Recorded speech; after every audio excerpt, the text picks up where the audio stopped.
Hi guys, this is Sandy. Bali gumagawa kasi ako ng chili garlic. Yung name, Shell Garlic. So that's the branding of yung chili garlic na ginagawa ko guys. Dito ko sinasalin yung chilies na niluluto ko. So syempre, lutuin mo siya para siya madaling mapanis. And guys, ito yung finished product ko. Yung finished product. Ay, hindi yung kwek kasi yung kwek pambenta yan na luto ko.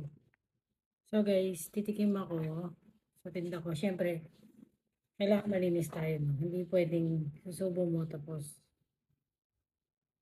hindi yung gagamitin mo. No, hindi pwede. Pangit yung ganun. So ito yung gagamitin ko. Yan.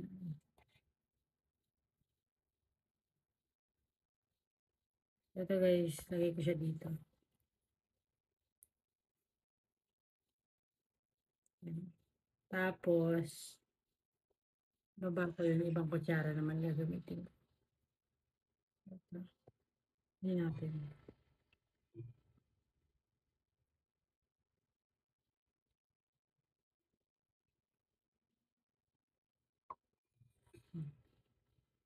Balik itong pinaglagyan ko guys. Luto ng kapatid ko to.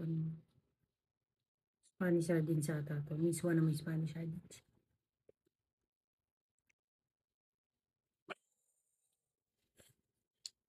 Wow.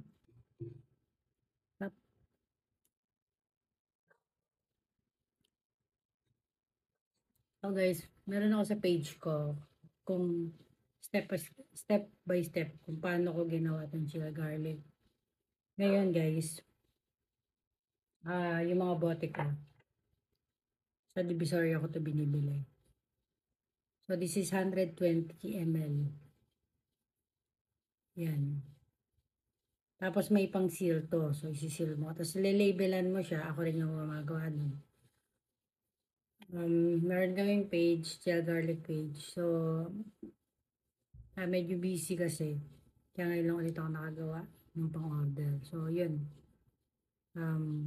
Kailangan luto siya maigi guys. And make sure lagyan nyo siya ng asin.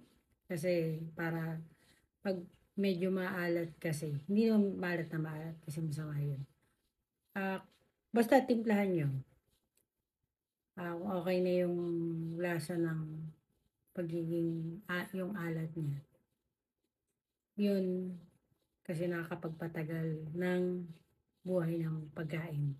So, pangit naman yung sobrang alat. Yung tama lang. Yun guys. So, this is Andy.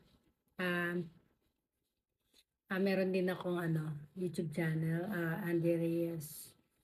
Check nyo, like, share, and subscribe. Yun. Peace out.